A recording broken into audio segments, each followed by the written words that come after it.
The year is 1934. The Great Depression grips America, and a new era of crime has emerged, with notorious gangsters like Al Capone, Machine Gun Kelly, and Bonnie and Clyde dominating headlines.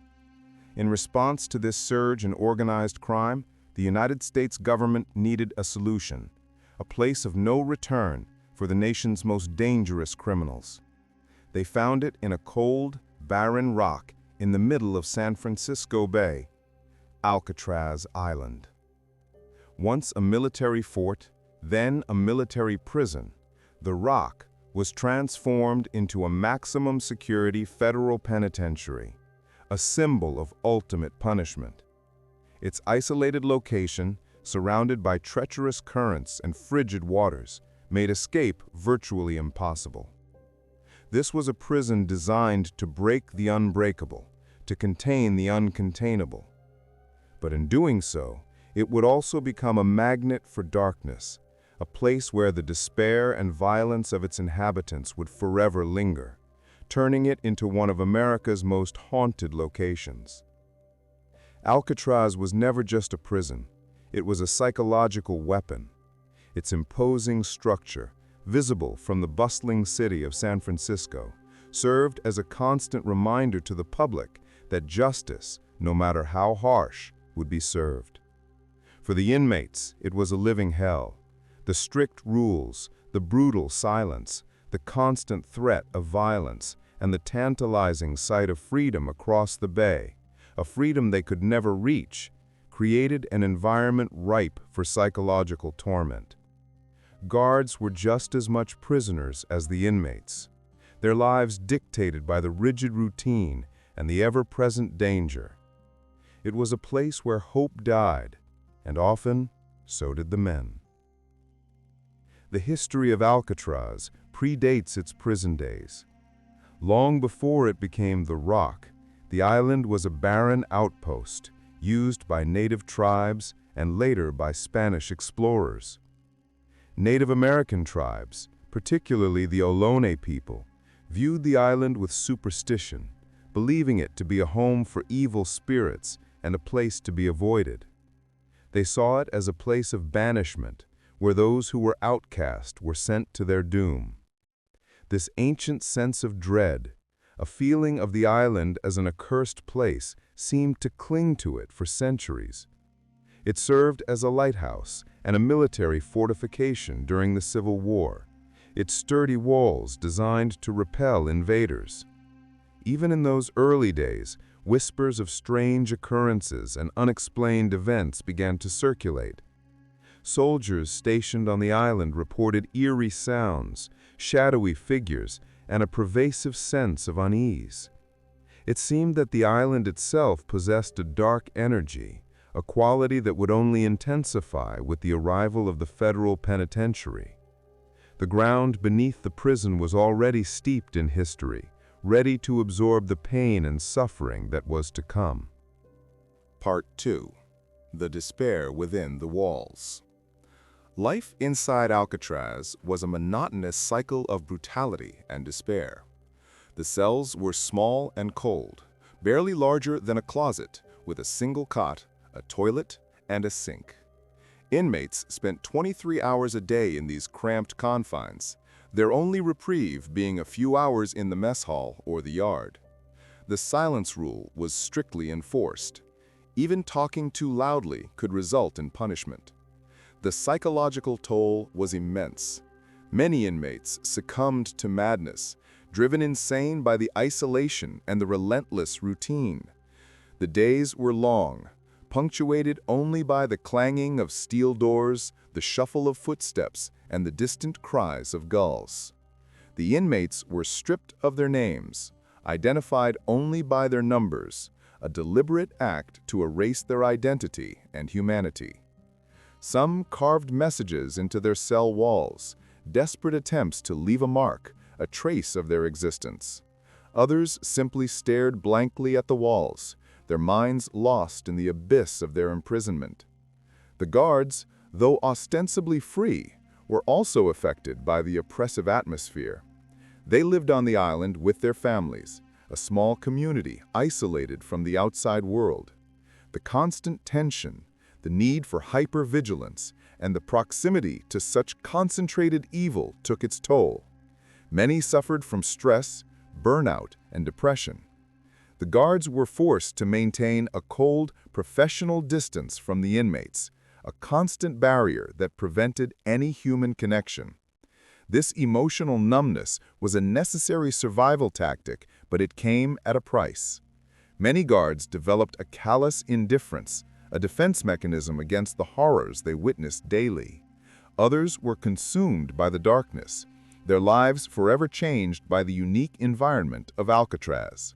The prison was not just a place of confinement, it was a psychological experiment on both the jailed and the jailers, and both groups were left with invisible scars. Violence was a constant threat.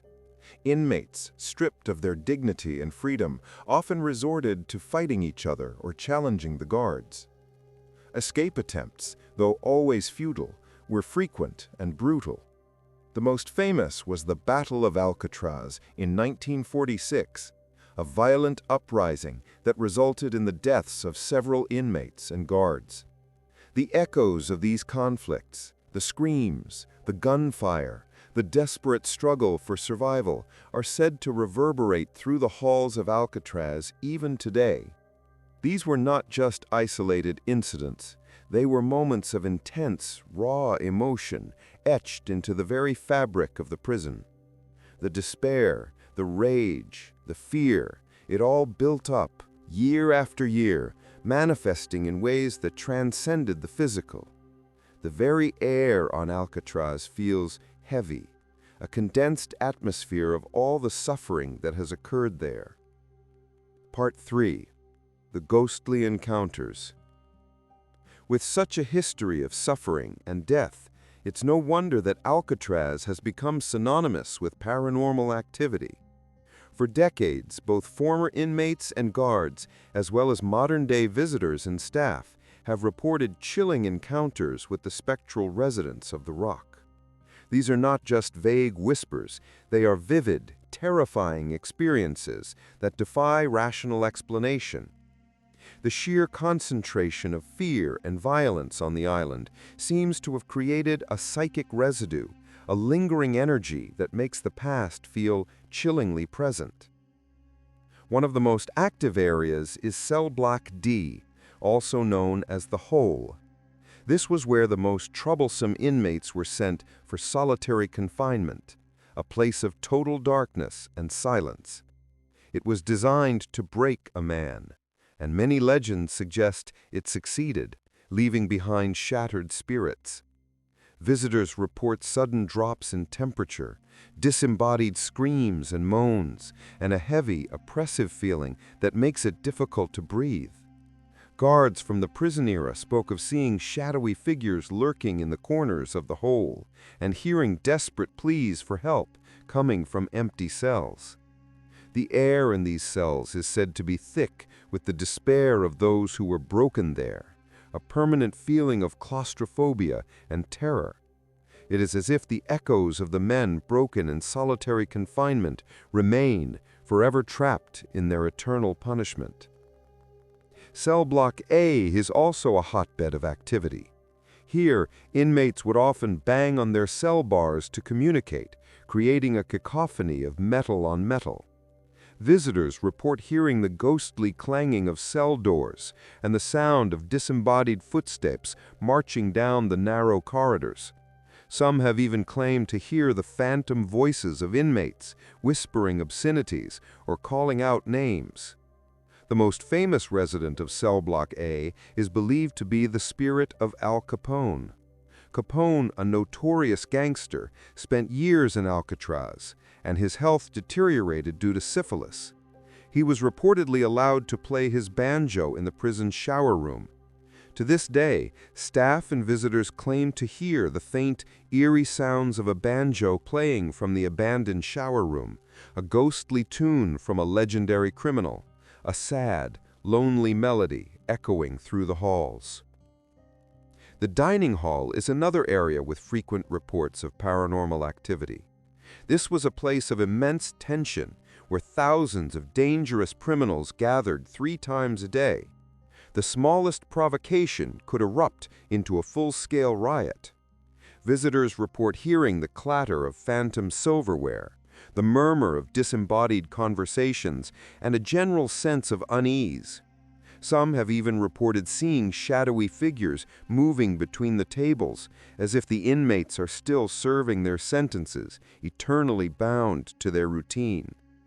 The overwhelming feeling is that the emotional residue of the prisoners' lives, their hunger, their anger, their desperate hopes, have left an indelible mark on the very walls.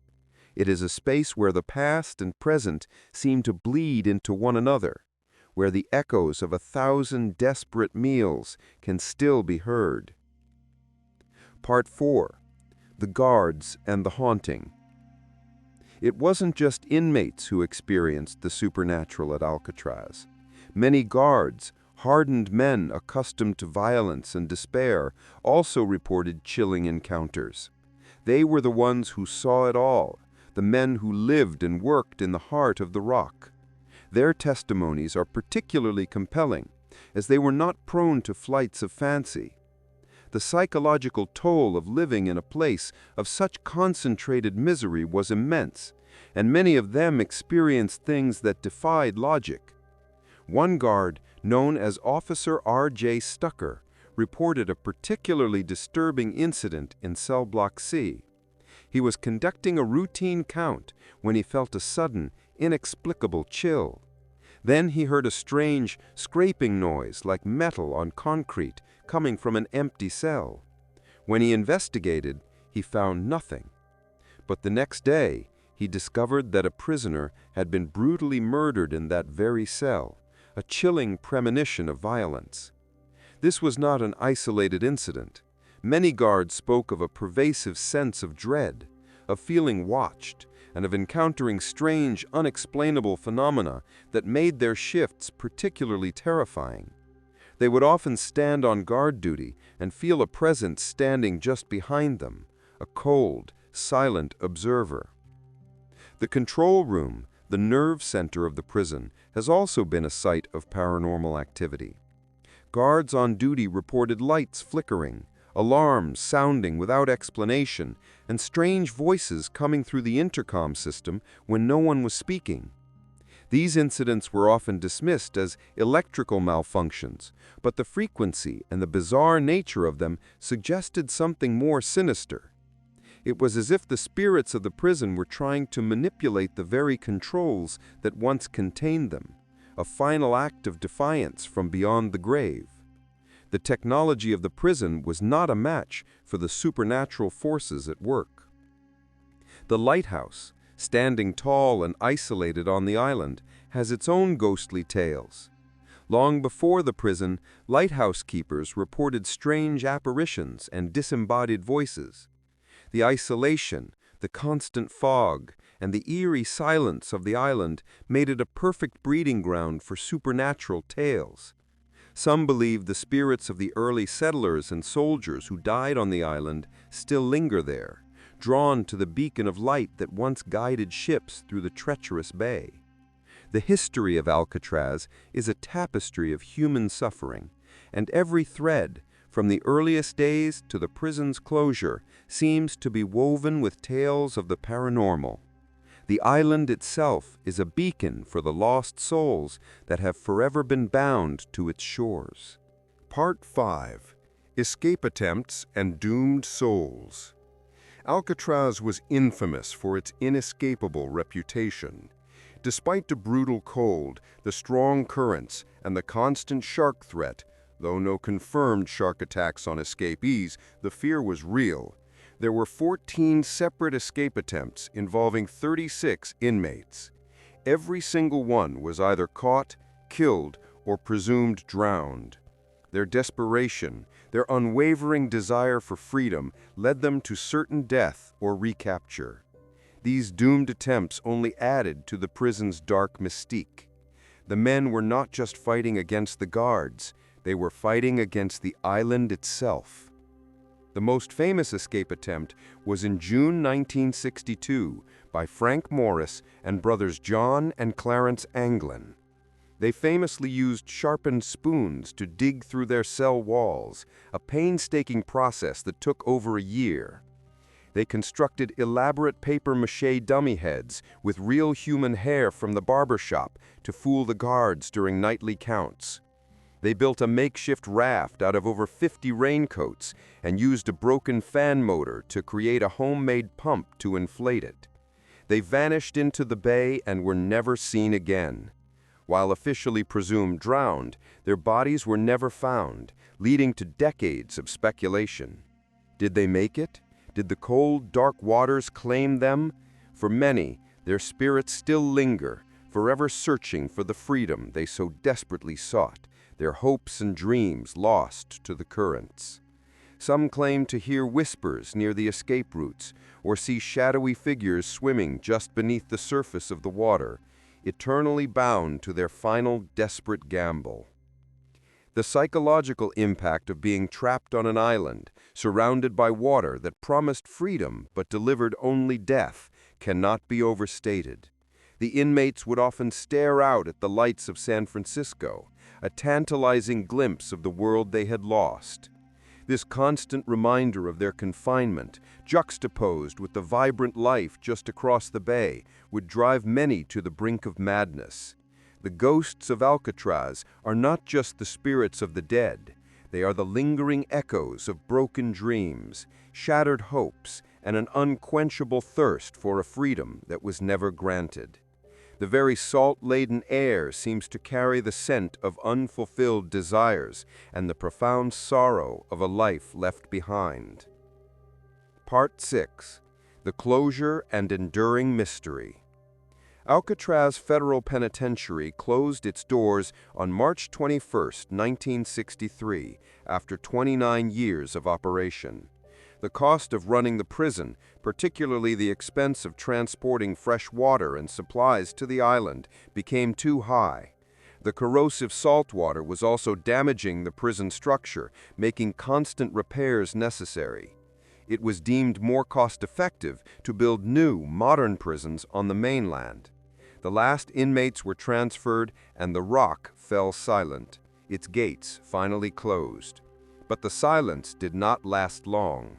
The island was left in a state of eerie emptiness, its cell blocks quiet for the first time in decades.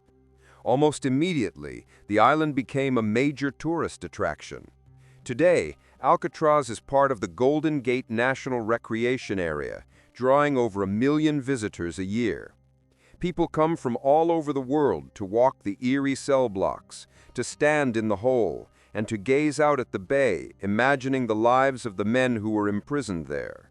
But many also come seeking something else, an encounter with the unknown. The prison's dark history, its isolated location, and the sheer volume of human suffering that occurred within its walls have cemented its reputation as one of the most haunted places in America. Modern-day staff and tour guides continue to report strange phenomena. They speak of hearing phantom noises, feeling cold spots, and seeing unexplained shadows. Security cameras have captured anomalies, and numerous visitors have shared their own chilling experiences, from feeling a presence in empty cells to hearing disembodied voices. Paranormal investigators have conducted countless studies on the island, using sophisticated equipment to measure electromagnetic fields and temperature fluctuations. Some have captured electronic voice phenomena, or EVPs, where ghostly voices can be heard on recordings. Others have noted significant temperature drops in specific cells, which they believe is a sign of a spiritual presence. While some skeptics suggest these phenomena are simply the result of an old building, the consistency and chilling nature of the reports make it difficult to dismiss them entirely. The legacy of Alcatraz is not just its history as a prison. It is its enduring mystery as a place where the veil between worlds seems thin. The island, it seems, has absorbed the raw emotion of its past, holding on to the despair, the anger, and the desperation of every soul that passed through its gates. The story of Alcatraz is a powerful reminder of the human capacity for both cruelty and resilience. It is a testament to the fact that some places, steeped in such intense emotion and tragic events, can hold on to the echoes of the past long after the living have moved on. Whether these are residual hauntings, intelligent spirits, or merely the power of suggestion fueled by grim history, the ghosts of Alcatraz continue to whisper their tales from the cold, damp cells. The rock may no longer be an active prison, but it remains a fortress for the restless souls of its past, an eternal monument to the men trapped on its shores. Its chilling legend will continue to fascinate and terrify for generations to come, a testament to the enduring power of a place where even death couldn't offer escape.